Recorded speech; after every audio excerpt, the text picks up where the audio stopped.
तो जो त्याग रूप भाव आया वो ही मोक्ष पुरुषार्थ है। राग रूप नहीं, कौन सा?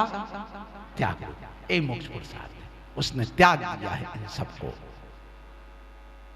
इसलिए इसको भी शादी कराने को भी धर्म कहा हमारे जैन दर्शन में। स्वादार संतोष व्रत किसके लिए? पुरुष के लिए। और नारी के लिए पति व्रत धर्म वहां पर आ गया। ये जैन धर्म की विशेषता देखो तो मैं आप लोगों से कहा चारित्र आ गया, सम्यक रूप आचरण। वो मांस मदिरा का सेवन नहीं करेगा, वह वहां पर जुआ आदि नहीं खेलेगा, किसी के यहां डकैती नहीं डालेगा, इन सब से वह ऊपर उठ जाता है। ऐसा वह करके इस मोक्ष मार्ग पर बढ़ता है। और मोक्ष मार्ग की उसकी फिर देखो उसके लिए ये सम्यक दर्शन ज्ञान चारित्राणी मोक्ष मार्ग, ये तीन आ गए और एक गैती बन जाती। गैती जानते हैं आप लोग? गैती सब बुंदेलखंडी हैं। देखो एक ऊपर की ओर कुदाली होती और एक नीचे की ओर होती, दो होती। एक लंबी होती और एक छोटी होती है, एक नुकीली होती और एक चपटी होती है कुदाली में, ऐसी चौड़ी होती है।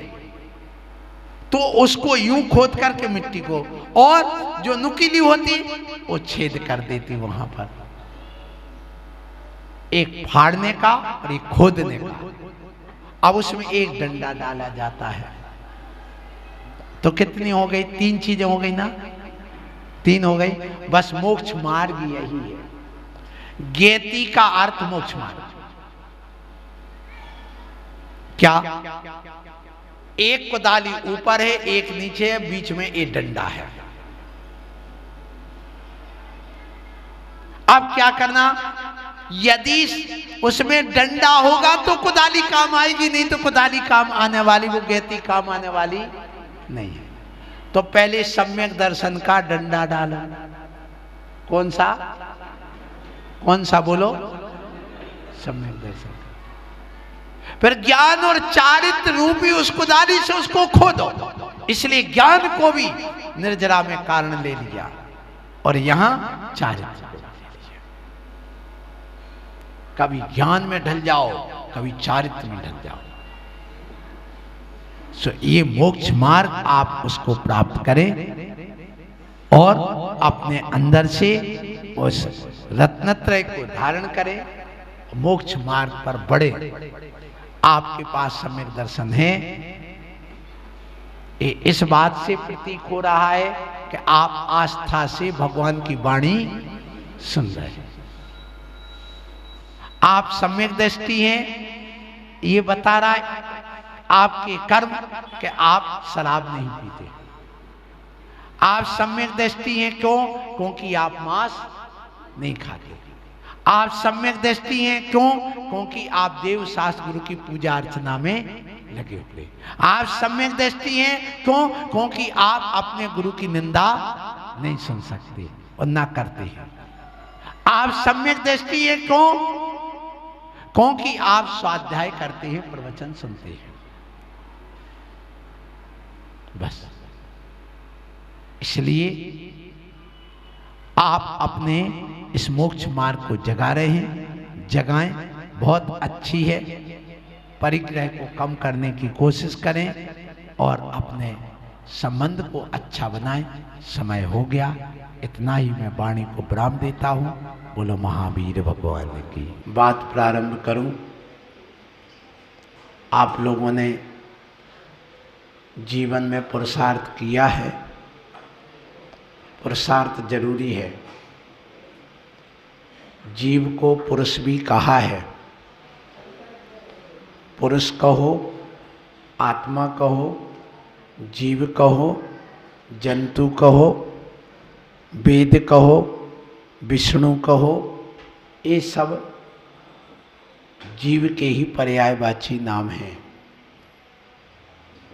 जीव अपने आप में एक चैतन्य द्रव्य है, लेकिन ये चैतन्य द्रव्य होकर के भी अचेतन में जाने लगा है, चेतन की कोई चिंता ही नहीं करता है। आप जितना भी जीवन जीते हैं, अपनी आत्मा से पूछो हम कितना अपने लिए जीते हैं। तुम क्या महाराज लोग भी कितना अपने लिए जीते हैं? आपकी बात नहीं कर रहा हूं मैं, अपनी भी कर रहा हूं। परोपकार की बात आटे में नमक के बराबर होना चाहिए और निज उपकार की बात आटे के बराबर होना चाहिए। कोई भी चीज है, अति हर चीज की बुरी होती है। तो हम जीव हैं,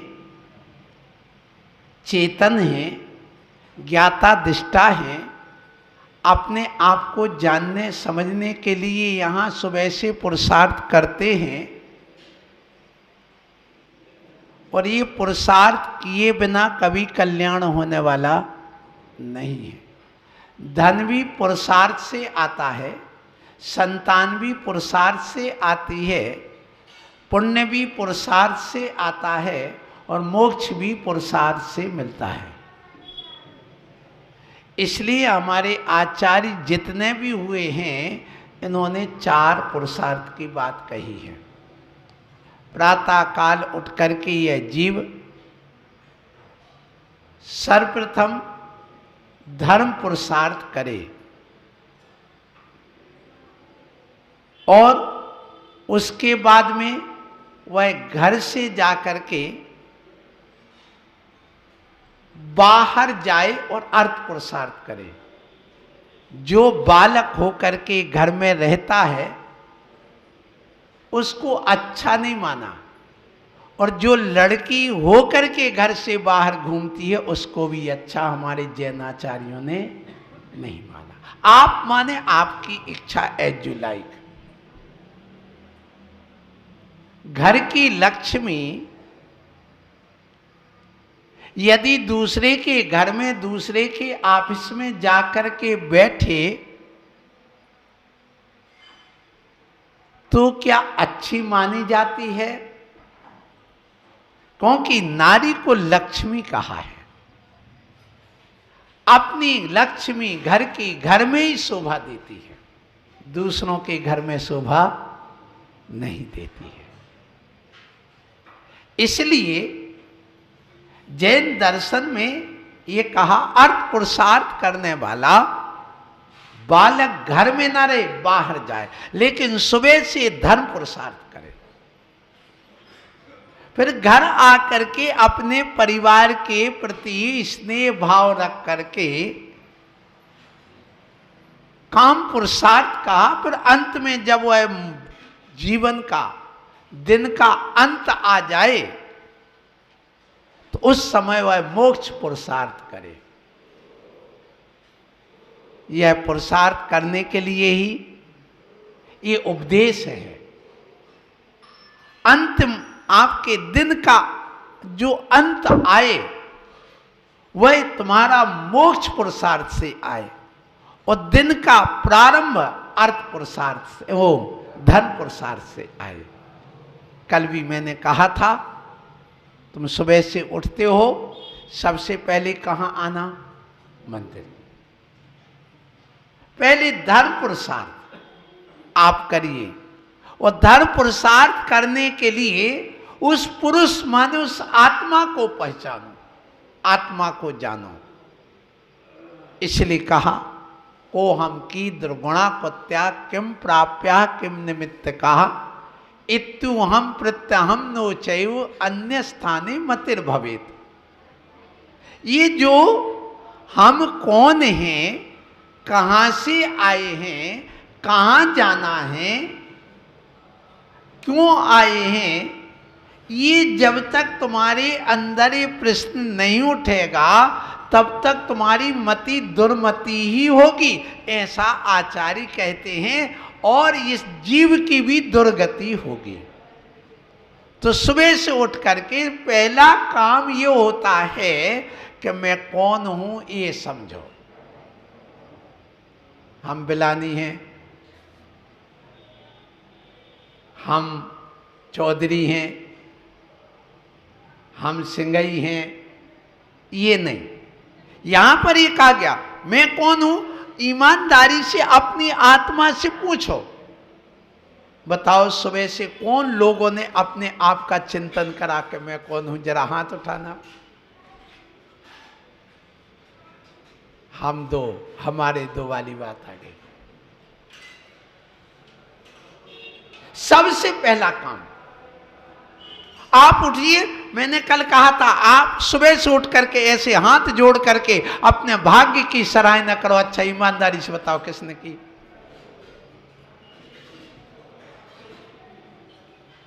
ये प्रायोगिक है। आपको मालूम है भगवान आदिनाथ के समय जब भरत चक्रवर्ती थे उनके पुत्र, तो आदिनाथ ने उपदेश दिया। क्या उपदेश दिया?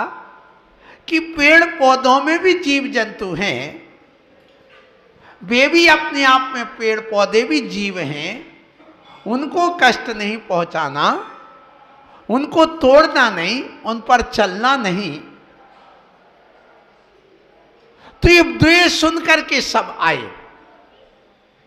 तो भरत चक्रवर्ती ने सोचा कि प्रयोग कर लिया जाए। कितने लोगों ने इसका अपने जीवन में उतारा है, वो ध्यान से सुना है, वो किन लोगों ने आचरण में लाया है। तो उन्होंने अपने घर के सामने जितने माली थे उन सबसे कहा कि यहां फूल बिछा दो, पत्ती जितनी पड़ी हैं, फूल हैं जो झड़ गए हैं, उन सबको घर के सामने पूरे रास्ते में चारों मेन दरवाजे पर डाल दो। ठीक है, कर दिया गया। फिर सबसे कहा जो जो आज आएगा किमिच्छिक दान लेने के लिए 2 घंटे 1 घंटा दिया जाएगा। उस बीच में जो जो आ जाएगा उनके लिए किमिच्छिक दान दिया जाएगा। जिसकी जो इच्छा हो, मकान चाहिए, सोना चाहिए, रत्न चाहिए, बच्चे चाहिए, बच्ची चाहिए, जो चाहिए सब कुछ मिलेगा हमारे यहाँ आज राज दरबार में। सब लोग भागे, उन फूल को कुचलते हुए, उन पत्तियों को कुचलते हुए भागते गए, भागते गए, भागते गए। भीड़ लग गई। लेकिन कुछ लोग जाने में, वहां अंदर तक पहुंचने में 1.5 से 2 घंटे लग गए।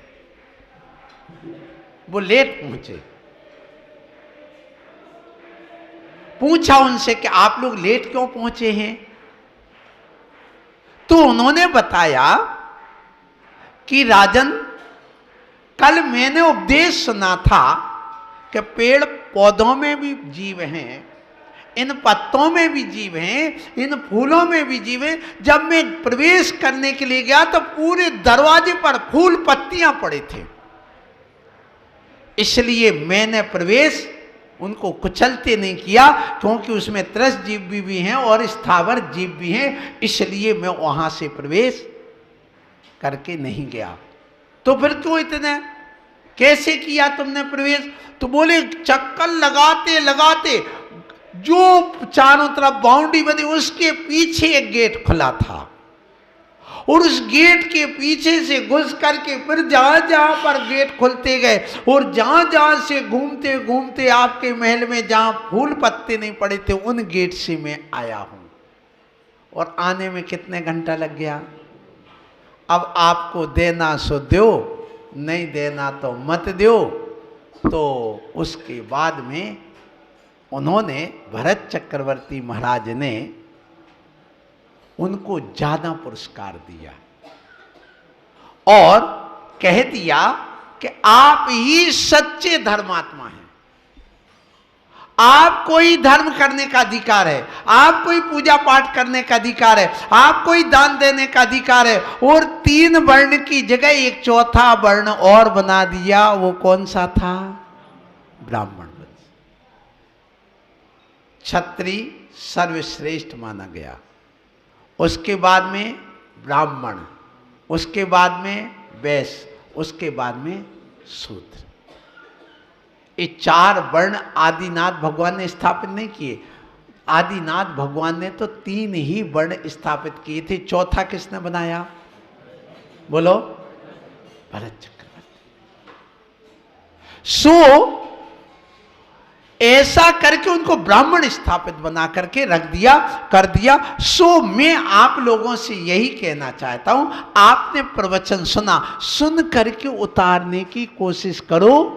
हमें भीड़ की जरूरत नहीं, हमें उन लोगों की जरूरत है जैसे आदिनाथ भगवान ने उपदेश दिया, उसमें से 150 लोगों ने ग्रहण किया और 150,000 लोगों ने उसको ग्रहण नहीं किया।